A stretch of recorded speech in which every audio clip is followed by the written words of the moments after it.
Hai, selamat pagi. Kembali dengan saya, dengan Dr. Patriot Haryo Trenggono. Saya dari Klinik Utama CMI, Canon Medicine Indonesia.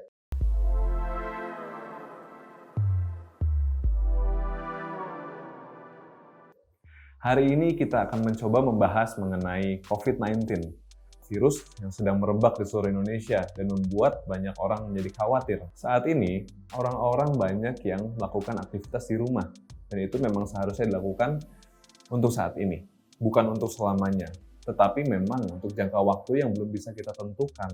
Karena virus ini memang sudah hampir meluas dan menyebar ke seluruh Indonesia. Dan untuk mencegah hal tersebut, kita harus berada di rumah dahulu, keluar hanya untuk melakukan kepentingan seperti membeli bahan pokok atau memang ada kondisi yang darurat. Pencegahan apa aja yang bisa kita lakukan? Kemudian apa saja yang tidak boleh kita lakukan? Yang paling utama dan pertama adalah kita harus tahu bagaimana cara mencuci tangan yang baik dan benar. Itu kalau bisa selalu Anda lakukan apabila setelah bertemu orang secara tidak sengaja atau memegang barang-barang yang kita tidak tahu apakah itu kotor atau tidak. Ya. Contohnya untuk melakukan cuci tangan jika Anda di rumah, yang pertama apabila Anda habis membuka gerbang, habis menyiram tanaman atau melakukan aktivitas keseharian, sebelum Anda memegang makanan, sebelum Anda memegang keluarga Anda, anak Anda, biasakan terlebih dahulu cuci tangan. Oke, yang kedua, biasakan jangan terlalu sering memegang wajah Anda. Kenapa? Karena virus ini bisa menyebar melalui wajah Anda, bukan wajahnya ya, maksud saya seperti bagian mata, Anda mengucek-ngucek mata, atau memegang bulu hidung, atau tidak sengaja memegang mulut. Itu kondisi-kondisi hal yang tidak kita sadarin secara tidak langsung. Bahwa kita mungkin habis memegang barang yang kotor atau sampah atau apapun, kita lupa cuci tangan karena terburu-buru, atau ada keringat Anda mengusapnya tanpa cuci tangan dahulu, itu meningkatkan risikonya untuk adanya bakteri atau virus yang masuk melalui bagian mulut Anda atau bagian hidung dan mata Anda. Jadi kalau bisa dikurangin ya. Lalu yang ketiga, Anda harus mengetahui apa itu etika batuk. Bagaimana cara batuk yang baik dan benar dan tidak merugikan orang lain. Orang-orang kebanyakan melakukan batuk itu dengan menggunakan tangan seperti ini. Ya. Atau gini. Jangan lakukan itu. Karena jika Anda batuk di tangan Anda, banyak sekali bakteri yang menempel di bagian tangan Anda dan Anda tidak sengaja mungkin berjabat tangan dengan orang atau keluarga Anda, akan menjadi media yang baik untuk bakteri dalam melakukan penularan ke orang lain. Jadi minimalisir. Gimana sih batuk yang benar? Mungkin Anda sudah lihat banyak, baik di Instagram atau di sosial media lainnya, cara etika batuk yang baik. Anda gunakan lengan bagian atas Anda, baik mau kanan ataupun kiri, seperti ini. Atau seperti ini. Memang bakteri nempel di sini ya, tapi bisa meminimalisir penyebaran dan penularan bakteri tersebut, tidak melalui tangan Anda, ya. Yang keempat, kita melakukan physical distancing, di mana pada saat ini dengan physical distancing Anda tetap masih bisa berbincang dan berkomunikasi dengan saudara Anda, keluarga Anda, teman-teman Anda, tapi memang tidak secara langsung. Kita sekarang sudah berada di zaman yang modern, teknologi banyak yang menghadirkan seperti video call, dan itu bisa dilakukan streaming bersama atau dilakukan secara berbarengan, seperti conference seperti itu. Untuk saat ini sebaiknya menggunakan aplikasi-aplikasi tersebut. Sudah banyak Anda bisa mendownloadnya, baik di Play Store, App Store, ataupun tempat-tempat download lainnya. Lalu apabila Anda ingin bepergian keluar, maksud saya bepergian keluar itu untuk hal-hal yang mendesak seperti membeli kebutuhan pokok atau memang ada hal yang darurat, gunakan masker.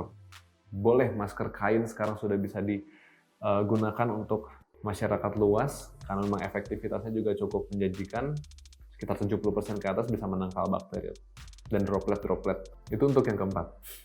Sekarang yang kelima, kita harus mengetahui apa saja sih gejala-gejala dari COVID-19. Yang paling sering muncul itu adalah batuk. Biasanya batuknya itu kering. Bukan berarti semua batuk kering itu COVID ya, tapi kita harus mencurigai adanya ke arah sana. Apalagi jika Anda memiliki riwayat bepergian ke luar negeri atau ke daerah-daerah kontaminasi lokal. Contohnya seperti di Jakarta, seperti di Bekasi, kemudian Bandung juga sekarang sudah masuk kontaminasi lokal dan hampir ya cukup hampir banyak ya daerah-daerah kontaminasi lokal. Jadi memang jika Anda merasa bertemu dengan orang dari sana atau Anda menerima paket dari luar kota seperti dari Jakarta, budayakan tadi yang awal cuci tangan, kemudian jangan sampai pada saat setelah memegang paket tersebut Anda langsung memegang wajah yang tadi saya bicarakan. Dan gejala batuk kering ini biasanya disertai adanya demam dengan suhu di atas 37,5 derajat Celcius. Untuk gejala ini memang hampir mirip seperti radang tenggorokan, karena disertai juga adanya nyeri menelan.